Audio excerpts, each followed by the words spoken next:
Welcome to The Explainer. Today, we are skipping the standard syllabus and handing you an all-access backstage pass to the ultimate global pop spectacle. We're talking about a level of fame so incredibly massive, it practically had its own gravitational pull. But, we're not just here for the glitter and the moonwalks. We're going to deconstruct the anatomy of a true megastar. We're breaking down the sonic architecture, the massive visual revolution, and honestly, the quiet, unprecedented humanity that really fueled Michael Jackson's reign. Let's get right into it. Let's start things off with a quote that perfectly captures his mission statement. "I don't categorize music. It has no color. It has no boundaries." Now, this wasn't just some slick PR soundbite. This was his absolute obsession. His goal was to completely shatter the rigid, old-school rules of the American music industry. He didn't just want to participate in the pop landscape, right? He wanted to completely dissolve the walls that divided it.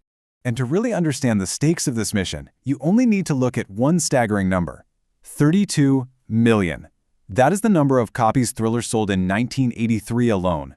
I mean, let that sink in for a second. 32 million physical copies flying off the shelves in a single year, making it the best-selling album of all time. But here's the thing. This level of world-conquering dominance, it definitely didn't happen by accident, and it certainly didn't happen overnight. Section 1. Smashing the musical wall. So, before the record-breaking sales, Jackson had to dismantle a deeply entrenched system. The industry back then was literally split right down the middle by commercial labels dictating exactly what music was made and who it was marketed to. On one side, you had white music conventions, think soaring strings, heavy melodies, pop, and rock. And on the flip side, black conventions, which are all about intense rhythm, driving bass, R&B, and funk. It was basically this arbitrary, colorist wall built by the suits over decades. And Michael? Well, he was bringing a sledgehammer. Starting aggressively with his 1979 album Off the Wall, his ultimate goal was the crossover.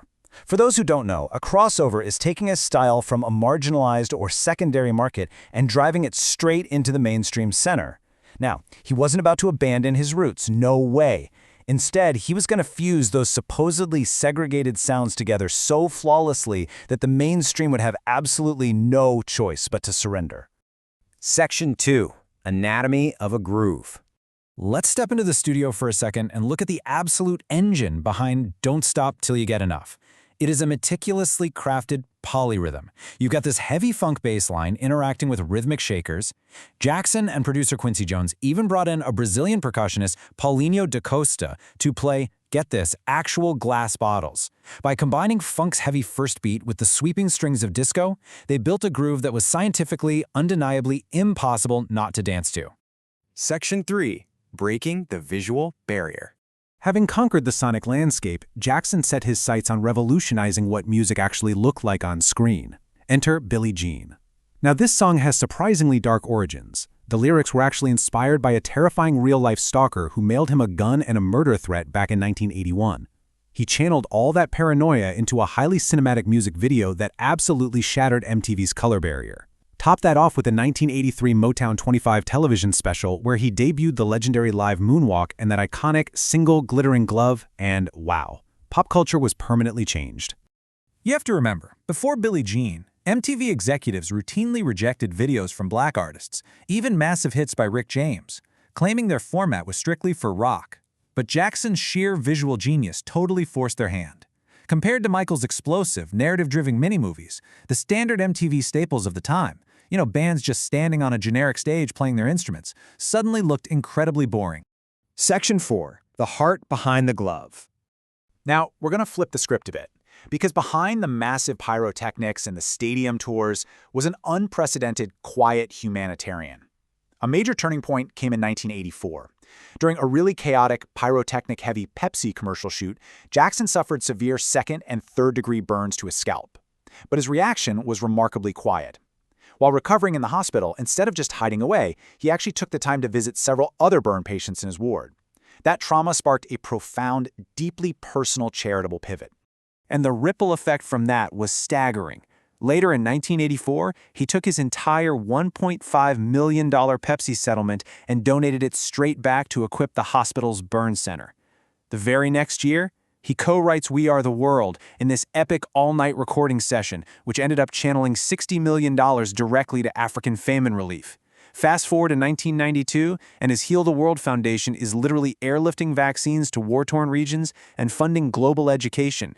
So, add all of that up, and you get this jaw-dropping estimated minimum of $300 million given to various charities during his lifetime. $300 million!